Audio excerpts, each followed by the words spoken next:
नमस्कार दोस्तों, वंदना आराधना भक्ति चैनल में आपका स्वागत है।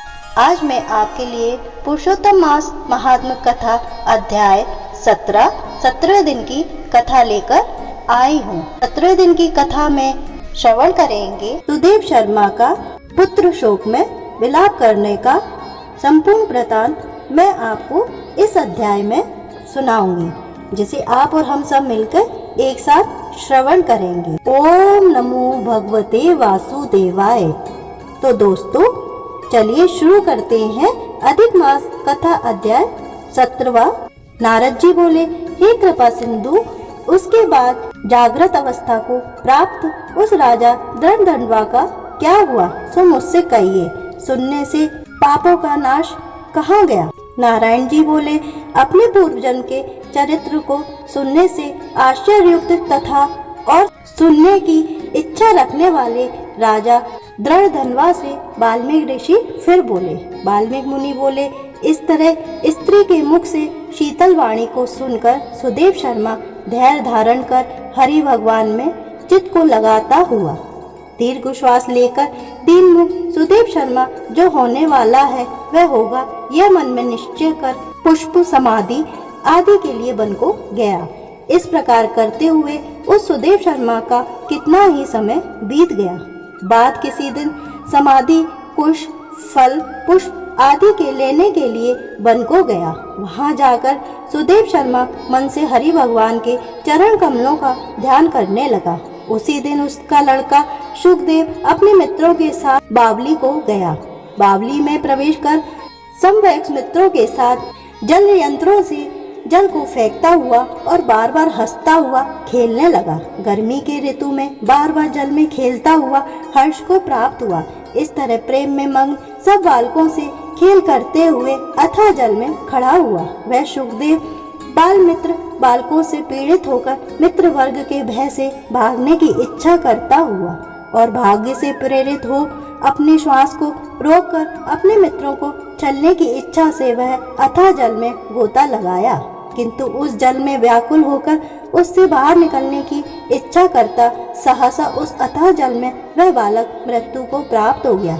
जल से निकलते हुए बालक को न देखकर वे सब समवयस्क मित्र बालक चकित होकर हाहाकार करते हुए बहुत जोर से दौड़े और अत्यंत शोक से ग्रस्त हुए बालक उसकी माता गौतमी से जाकर बोले। उन बालकों के अत्यंत अप्रिय वज्रपात के समान वचन को सुनकर पुत्र में प्रेम करने वाली वह गौतमी तुरंत पृथ्वी पर गिर गई। उसी समय वन से सुदेव शर्मा आए। पुत्र का मरण सुनकर कटे हुए वृक्ष के समान वह भी पृथ्वी पर गिर गए। बाद दोनों ब्राह्मण स्त्री पुरुष उठकर बावली को गए। वहां जाकर मृत पुत्र का आलिंगन कर उसके शरीर को गोद में लेकर सुदेव शर्मा बारंबार पुत्र का मुख चूमने लगा। अपने गोद में स्थित मृत पुत्र को बार बार देखता हुआ रोता विलाप करता गदगद अक्षर से बोला। सुदेव शर्मा बोला, हे पुत्र, मेरे शोक को नाश करने वाले शीतल सुंदर और शुभ वचन को बोलो। हे वत्स, मेरे मन को प्रसन्न करो। वृद्ध माता पिता को छोड़कर तुम जाने के लिए योग्य नहीं हो। हे वत्स, वेदा अध्ययन के लिए तुम्हारा श्रेष्ठ मित्र बुला रहा है और बड़े हर्ष से पढ़ने के लिए उपाध्याय तुमको बुला रहे हैं। हे पुत्र, शीघ्र उठो, इस समय क्यों सो रहे हो? तुमको छोड़कर घर नहीं जाऊंगा। घर में मेरा क्या काम है? तुम्हारे बिना इस समय मेरा घर शून्य जंगल के समान हो गया है। तुमको फल मूल प्रिय हो तो मेरे सामने से उठो। यदि नहीं उठोगे तो वन को भी नहीं जाऊंगा। वन में क्या काम है? मैंने कोई निंदित काम नहीं किया और ब्रह्म हत्या भी नहीं की, फिर किस कर्म के फल से मेरा पुत्र मर गया? अहो ब्रह्मा, तुमने ऐसा करके कौन सा बड़ा फल प्राप्त किया है? हे निर्दय वृद्ध दीन, मेरे नेत्र को लेकर निर्धन का धन और दोनों स्त्री पुरुषों का सहारा इस पुत्र को हरण करते हुए तुमको लज्जा क्यों नहीं होती? सर्वस्त्र तुम दयालु हो, परंतु मेरे विषय में निर्दय हो गए, सो क्यों? ओह आश्चर्य है, मेरे भाग्य से उल्टा कैसे हुआ? स्वभाव से सुंदर पुत्र की खोज इस समय में कहाँ करूं? हे पुत्र, तुम्हारे मुख और सुंदर नेत्र को कहाँ देखूंगा? मेघ जल को बरसाता है, पृथ्वी धान्य को पैदा करती है, पर्वत रत्नों को और समुद्र मुक्तासार मणि को देते हैं, परंतु उस देश को नहीं देखता हूँ जहाँ मरा हुआ पुत्र मिलता हो, जिसके शरीर का आलिंगन कर हृदय के ताप को छोड़ता है। हे वत्स, तुम एक बार शीघ्र वचन सुनाओ और दया करो।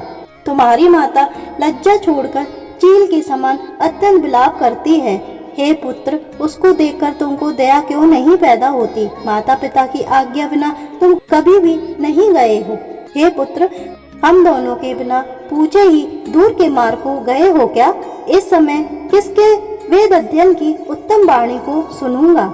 हे वत्स, आज तुम्हारे और तुम्हारे मनोहर मधुर वचन के स्मरण से मेरा हृदय 100 टुकड़े नहीं हो रहा है, क्योंकि मेरा हृदय लोहे के समान है। हे कौशलेंद्र, राजा दशरथ, तुमको हम धन्य मानते हैं, क्योंकि रामचंद्र के वन जाने पर पुत्र के ताप से दग्ध को नहीं रख सके, परंतु पुत्र के मर जाने पर भी जीवित रहने वाले मुझको धिक्कार है। हे गोविंद, हे विष्णु, हे यदुनाथ, हे नाथ, हे श्री रुक्मणी के प्राणपति, हे मुरारे, हे दीनों पर दया करने वाले, हे दयालु, पुत्र रूप अग्नि के ताप से संतप्त मेरी रक्षा करो।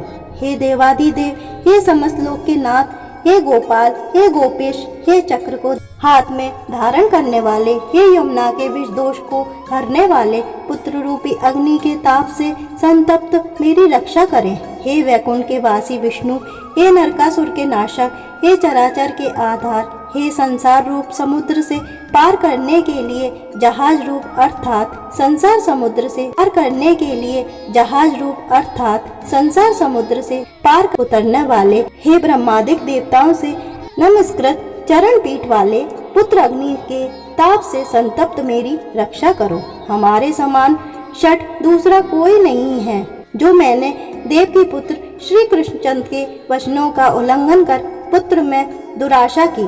कौन अभागा पुरुष भाग में न रहने वाली वस्तु को प्राप्त कर सकता है? इति श्री बृहन्नारदीये पुराणे पुरुषोत्तम मास महात्मने सप्तदशोस अध्याय समाप्त होता है।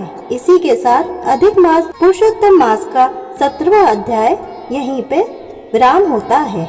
दोस्तों, अब मैं आपसे कल मिलूंगी पुरुषोत्तम मास महात्म अधिक मास महात्म कथा अध्याय 18 के साथ में।